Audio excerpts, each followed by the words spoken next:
Bonjour, je vous fais une vidéo aujourd'hui sur la peur ou l'appréhension qu'on peut avoir quand on a eu un accident. Vous avez un petit coucou de mon chat. Je suis Dominique Bruneton, je suis médecin gastro-entérologue et je suis thérapeute en EFT. Alors c'est ça que je vous propose d'expérimenter ensemble avec moi aujourd'hui. C'est l'EFT, donc quand, comme je disais, quand on a des peurs qui restent, quand on a eu un accident, une fracture, voilà, ou autre, et que on a la peur légitime de que ça recommence. Moi, c'est ce qui m'est arrivé. J'ai eu un accident de ski, enfin de snowboard, en sautant sur une bosse. J'ai fait une chute et j'ai eu une fracture vertébrale. Et maintenant, à chaque fois que je fais du snowboard, eh ben, je me sens pas détendue et je prends pas autant de plaisir que je prenais avant, ce qui est fort dommage. Et c'est ça qui m'a donné envie de faire la séance avec vous, si mon chat veut bien nous laisser la place. Alors, pour commencer, on va faire le nœud de Cook. Vous tendez les mains devant vous, face à face, vous les croisez. Vous les ramenez sur votre cœur et vous mettez le même pied. Donc vous avez une main devant là. Et donc si c'est la main gauche, vous mettez le pied gauche devant le pied droit. Et si c'est le contraire, inversement. Et vous fermez les yeux. Donc ça c'est le nœud de Cook. C'est quelque chose qui est très bien à faire quand on a besoin de se recentrer. Et ça permet de refaire circuler l'énergie dans le bon sens. Parfois il y a des gens qui ont facilement tendance à se dépolariser. C'est mon cas. Et le fait de respirer profondément en faisant ce nœud de Cook, ça permet de refaire circuler l'énergie dans le bon sens.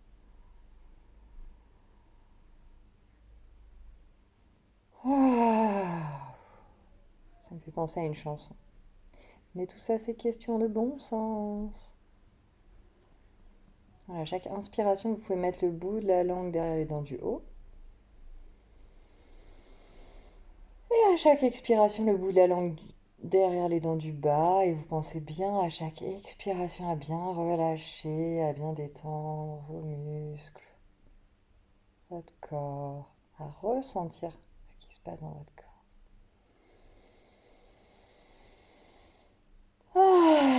Et vous pouvez ouvrir les yeux et vous étirer, relâcher les mains, les pieds, faire des petits mouvements de tête. Alors, moi, ma croyance, c'est que parfois, quand on a un accident, c'est pas pour rien et c'est parfois dans certaines circonstances. Mais bon, ça, on en parlera peut-être plus tard.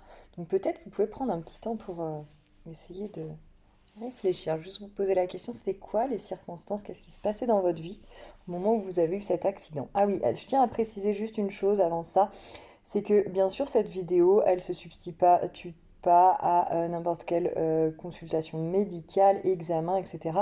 C'est quelque chose que vous pouvez faire en plus, mais ça ne remplace vraiment pas une consultation médicale, des examens, un suivi individuel s'il y a besoin. C'est juste un petit complément que je vous propose, mais voilà une piste d'exploration supplémentaire, mais ça ne se substitue pas à une prise en charge médicale ou complémentaire. Alors oui, prenez un petit temps pour penser qu'est-ce qui se passait dans votre vie. Donc moi, je vous raconte en fait ce moment où j'ai eu cette fracture vertébrale. Bah, c'était un moment où il y avait des choses un petit peu compliquées avec mes parents, notamment mon papa.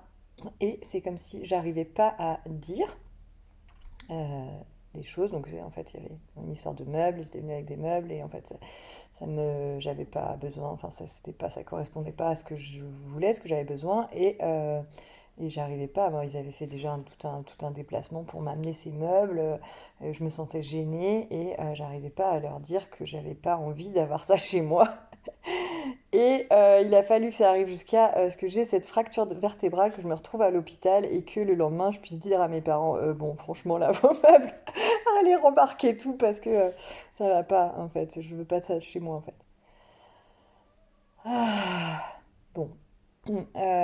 Et donc voilà, pensez à qu'est-ce qui se passait dans votre vie à ce moment-là, au moment où vous avez cet accident. Peut-être que c'est pas pour rien si vous avez eu cet accident à ce moment-là. Peut-être que ça vous a permis de faire certaines choses que vous n'auriez pas pu faire si vous n'aviez pas eu cet accident. Peut-être ça vous a permis de vous reposer dans un moment où vous étiez épuisé. Voilà, réfléchissez un petit peu à ça. Parfois, il y a des cadeaux cachés de la vie. Parfois, on pense que c'est des tuiles qui nous arrivent, mais en fait, bah, ça correspond quand même à la meilleure solution qu'a trouvé notre corps pour répondre à un certain, entre guillemets, problème. Ou pour nous faire découvrir des faces cachées de nous-mêmes aussi. Ah, je pense à, voilà, le fait, moi, la première fois, j'ai eu deux fractures vertébrales dans ma vie. La première fois, c'était une fracture lombaire. C'était en escalade et c'était à une période de ma vie où je venais d'avoir un bébé et où j'arrivais pas à prendre du temps vraiment pour m'occuper de lui et du temps pour me reposer. En fait, je savais pas, ça n'existe pas le repos dans ma vie avant le burn-out, enfin rarement. Et donc c'est comme si mon corps m'a mis à l'arrêt pour que j'expérimente ça, en fait, le fait d'avoir du temps. Avoir du temps pour, pas pour faire du sport ou pour être dans l'activité ou quoi. Voilà, juste expérimenter un petit peu plus le repos et l'immobilité. Donc peut-être interrogez-vous sur ça, sur est-ce qu'il y a des phases où voilà, voilà, vous explorez ça, le repos et l'immobilité. Peut-être que ça permet un petit peu voilà, c'est de faire l'équilibre. Ah, ok, bon, je vous raconte ma vie, mais pour l'instant, on n'a pas commencé le FT, donc pensez à qu'est-ce qui se passe pour vous? C'est quoi le problème actuel? Moi, je vous ai dit, en fait, mon problème actuel, c'est quand je suis sur les pistes en snowboard, j'arrive pas à être détendue, à me faire plaisir parce que j'ai peur. Ok, c'est quoi votre problème à vous? Et qu'est-ce qui se passe? Donc vous vous connectez avec ce problème. Donc si vous avez une image parfaite en tête, moi j'ai une image parfaite, c'est voilà, la dernière fois j'étais en snowboard là sur la piste et que je me sentais stressée, tendue, pas décontracte quoi. Ok, comment c'est dans votre corps quand vous pensez à ça? À ce moment où vous avez peut-être de l'appréhension, de la peur qu'il vous arrive à nouveau un accident. Encore une fois, cette peur, elle est légitime. On va aller, d'ailleurs après ça, faire le point d'inversion psychologique. Donc comment c'est dans votre corps quand vous pensez à ça? Comment c'est sur le plan émotionnel? Combien elle est votre peur ou votre appréhension entre 0 et 10? Et est-ce qu'il y a quelque chose que vous vous dites de vous? Je suis pas. C'est moi, ça dit carrément, ça dit je suis nulle. Merci. Merci, c'est sympa le dialogue intérieur. Ok. Bon, une fois que vous avez dit ça, on va passer sur le point karaté. Donc vous tapotez les points et vous répétez les phrases. Vous transformez avec les phrases qui vous correspondent vous. Hein. Moi je dis mes trucs à moi, mais donc même si je ressens encore de la peur, des tensions, quand je suis sur les pistes et que je me dis que je suis nulle, je m'aime et je m'accepte du mieux que je peux avec tout ça. Bah ouais, en fait, il y a une partie de moi qui pense que je suis nulle parce que je suis tombée et que... et donc je me juge, elle me juge. Ah, et j'ai toutes ces tensions dans mon corps, tout mon corps qui est contracté, qui est crispé. Et j'ai vraiment peur en fait, j'ai peur, j'ai peur, j'ai peur, j'ai peur. J'ai tellement peur de tomber à nouveau, de me fracturer à nouveau. C'est lourd quand même, deux fractures, deux fois. La première fois, c'était 3 mois d'arrêt. Après, j'ai eu un corset pendant 3 mois. Après, 3 mois de plus. Puis je pouvais pas faire de sport, je pouvais même pas porter mon petit bonhomme là, mon petit bébé.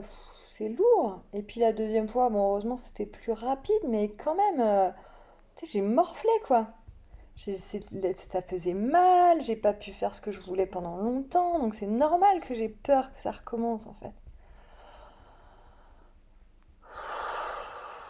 Ouais, c'est juste normal d'avoir peur. Voilà, c'est sous le bras en fait. Voilà, c'est normal d'avoir peur après un accident, après des accidents pareils. Waouh, c'est pas rien en fait, c'est pas rien ce qui m'est arrivé. Ouais, c'est pas rien. Vraiment, c'est pas rien.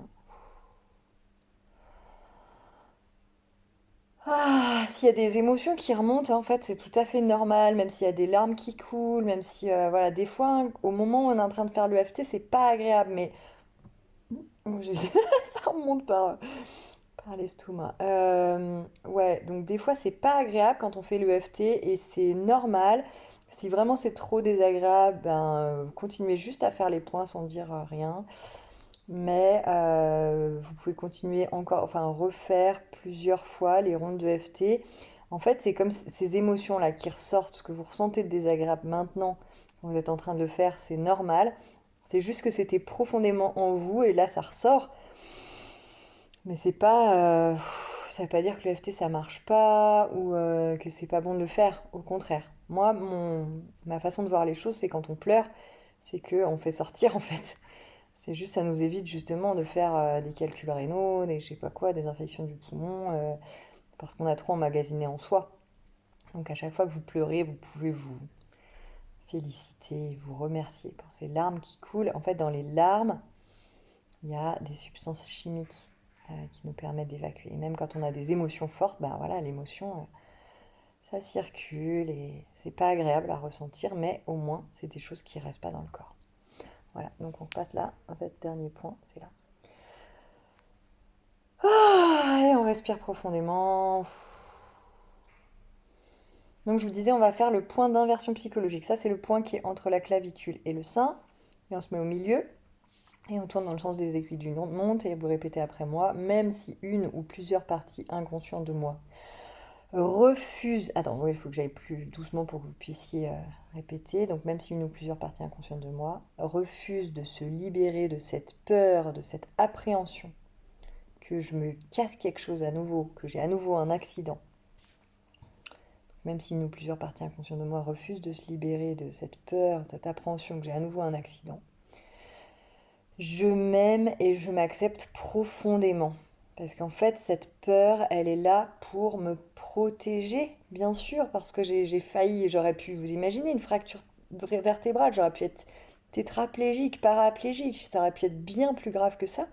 Donc bien sûr, c'est bien normal que cette partie qui garde la peur, qui garde les tensions, ben, c'est bien normal qu'elle soit là et je la remercie de chercher à me protéger. Ouais, je la remercie vraiment. Donc même s'il y a cette partie qui cherche à me protéger, à protéger les autres aussi, parce que c'était pas facile pour les autres non plus, pour mes enfants par exemple, quand j'ai eu cet accident. Donc je remercie toutes ces peurs, toutes ces appréhensions qui cherchent à me protéger. Ah. Et la vérité, c'est que j'ai appris de ces accidents à être plus mesurée, de savoir ce que je peux faire, ce que je peux pas faire. La vérité, c'est aussi que c'était dans un contexte particulier. Et la vérité aussi, c'est que tout ça, c'est du passé. Alors je leur demande humblement à ces parts de moi de s'ouvrir à la possibilité de changer et d'accueillir une nouvelle stratégie parce que si je suis plus détendue et relâchée sur les pistes, ben, en fait, j'aurais peut-être moins de risques de refaire un accident. Et puis aussi parce que j'ai envie de me faire plaisir dans ma vie et d'être dans la joie, de faire ce que j'aime. Et ça, c'est quelque chose que j'aime. J'ai vraiment envie de refaire et de me faire confiance. Alors je leur demande vraiment de s'ouvrir à la possibilité de me faire confiance. Et vous respirez profondément. Voilà, comment c'est pour vous? Là, moi, je sens qu'il y a quelque chose qui se détend. On va repenser à la situation initiale. Vous imaginez que vous êtes en train de faire peut-être ce sport que vous aimez.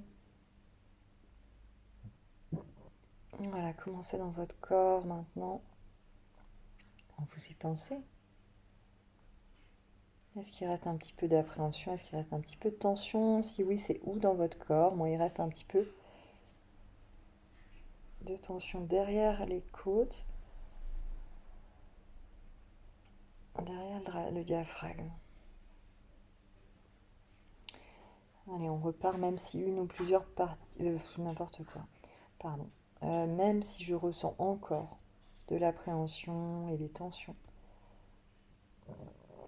je m'aime et je m'accepte profondément. Toutes ces tensions dans mon corps, ouais, c'est bien normal en fait. Le corps, quand on a une fracture quelque part, bah, il se contracte, c'est tous les muscles qui se contractent pour protéger le foyer de fracture. Et peut-être que là, il n'y a pas eu encore l'information complète dans votre corps que maintenant c'est bon, c'est réparé, l'os il est solide. Peut-être, voilà, je vais informer mon corps, c'est bon, mes vertèbres elles sont bien consolidées, bien renforcées, donc les muscles autour ils peuvent se relâcher. Ah. Et moi aussi, je suis bien consolidée, moi aussi je suis solide. Ouais, j'ai acquis, je sais pas si on dit comme ça, tellement de solidité. Et peut-être aussi d'ailleurs, pour renforcer cette solidité, qu'est-ce que vous faites au quotidien pour avoir des muscles en forme, peut-être avoir une bonne alimentation, voilà, est-ce que vous faites du gainage, voilà, moi j'informe mon corps là que, ouais, regarde tout ce que je fais la salutation au soleil tous les matins, de l'acro-yoga, donc mon corps il est solide. Ah, et puis j'ai pris des compléments aussi pour renforcer mes os, donc voilà, tout ça c'est bien solide. Je suis solide. Puis il y avait cette pensée là que je suis nulle en fait, parce qu'il y avait une partie de moi qui pensait que je suis nulle parce que je suis tombée. Et ouais, je comprends qu'il y ait ça. En fait, là, quand je suis tombée, je suis allée sur une bosse qui était énorme sur le snowpark. Et je crois qu'il y a cette partie de moi qui dit que c'était n'importe quoi et que j'aurais pas dû. Et bon, elle a pas tort, hein. Elle a pas tort. Elle va lui dire, ouais, t'as raison. J'aurais pas dû aller sur cette bosse énorme. J'étais pas assez préparée. J'étais pas, voilà, j'étais pas coachée. J'ai pas pris des cours pour ça. En plus, j'avais pas de dorsale. Donc clairement, elle a raison. Ouais, t'as raison. T'as raison. Cette part de moi qui dit que que c'était n'importe quoi. C'était n'importe quoi. C'est vrai. C'est vrai, ouais, c'est vrai. Je reconnais ça. Et maintenant, je te promets que je vais faire plus attention, en fait, de faire des choses qui sont à ma mesure. Et donc, faire des petites bosses, là, peut-être la S, la M, mais pas la XL. Ah, ok. Bon, peut-être, vous, c'était peut-être un accident plus, je sais pas, différent, mais bon, voilà. Vous voyez comment vous pouvez vous pardonner. C'est ça aussi. Peut-être il y a une partie de nous qui ne se pardonne pas d'avoir eu cet accident. Comment vous pouvez vous pardonner, d'avoir fait peut-être d'avoir glissé sur une plaque, quelque chose d'une faute d'inattention. Ça peut arriver à tout le monde. Ça peut arriver à tout le monde. Les hôpitaux, ils sont remplis de gens qui se cassent des trucs. Et voilà, ça fait pas de vous quelqu'un de nul en fait. Ça fait pas de moi quelqu'un de nul parce que même si je me suis fracturé 2 fois les vertèbres, bah, ouais, je sais pas, ça me donne un peu envie de pleurer quand même. Ça fait pas de moi quelqu'un de nul en fait. Ouais. J'ai vraiment envie de me dire que je fais de mon mieux, que j'ai fait de mon mieux aussi dans ces moments-là, que j'ai toujours fait de mon mieux.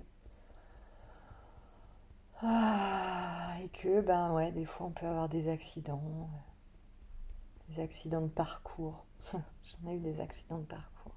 Et ouais, tous ces accidents de parcours.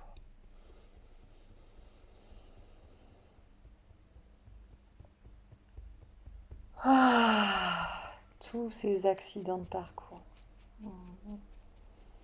Toutes ces choses difficiles que j'ai vécues, tous ces accidents, c'était dur. C'est normal que mon corps il ait plus envie que ça arrive. Mais ouais, je te comprends tellement mon corps. Petit câlin. Mon corps qui veut me protéger, qui veut plus avoir mal, qui veut plus que je me casse, qui veut plus être cassé, qui veut que je prenne soin de lui. Ah, qu'est-ce que vous pouvez vous donner comme engagement? Moi, j'ai vraiment envie de faire cet engagement devant vous et auprès de mon corps, oui, mon corps, je t'entends et je m'engage vraiment à prendre soin de toi, à écouter tes besoins et à te donner de l'amour, des massages, de la crème. Ouais, tu mérites en fait. Vous imaginez notre corps là, c'est notre véhicule en fait qui nous supporte depuis qu'on est né. C'est une merveille, c'est une machinerie mais tellement merveilleuse. Moi qui fais des études de médecine, si vous saviez tous les petits trucs incroyables d'ingénierie scientifique qu'on a dans chacune de nos cellules, dans chacun de nos muscles, dans nos os, tous ces... Ah oui, aussi là, si on pouvait prendre un temps pour se remercier, se féliciter de toute cette réparation qui s'est faite, vous imaginez? J'ai eu 2 fractures vertébrales, mon corps il a refabriqué de l'os et tout, et je suis debout, et waouh, mais quelle machine, mais incroyable! Merci mon corps, merci, merci. Et peut-être on peut lui dire aussi, bon ok, c'est... Ouais, ok, c'est pas si grave s'il reste un petit peu d'appréhension, un petit peu de tension. Voilà, vu tout le boulot que t'as fait, quoi. Waouh. Ouais. Hmm. Ah. Je sais plus où j'en étais au niveau des tapotements, je crois que c'était les doigts. Donc merci mon corps pour toute cette réparation. Merci vraiment. Merci pour tout ce que tu fais pour moi chaque jour. Je te remercie tellement. Et vraiment, vous pouvez vous féliciter en fait. Et je me remercie aussi de faire ce que je fais là, du tapotement. Pour faire circuler l'énergie. Ouais. Je me remercie tellement. Je me remercie pour tout ce que je fais pour moi chaque jour. Je suis remplie de gratitude pour toutes les personnes qui sont rentrées dans ma vie, qui m'ont permis d'apprendre plein de choses, de prendre soin de moi. Et je remercie vraiment mon corps, mon esprit. Je remercie qui je suis pour là où j'en suis aujourd'hui. Vraiment. Ah. Voilà, vous avez le droit de soupirer, vous avez le droit de faire des petits mouvements. On va se mettre un petit coup de boule. On s'étire, on fait des mouvements, on fait circuler l'énergie. Et je vous souhaite une très belle journée. Si vous voulez mettre un commentaire, si vous avez des questions, vous n'hésitez pas et je vous fais des gros bisous.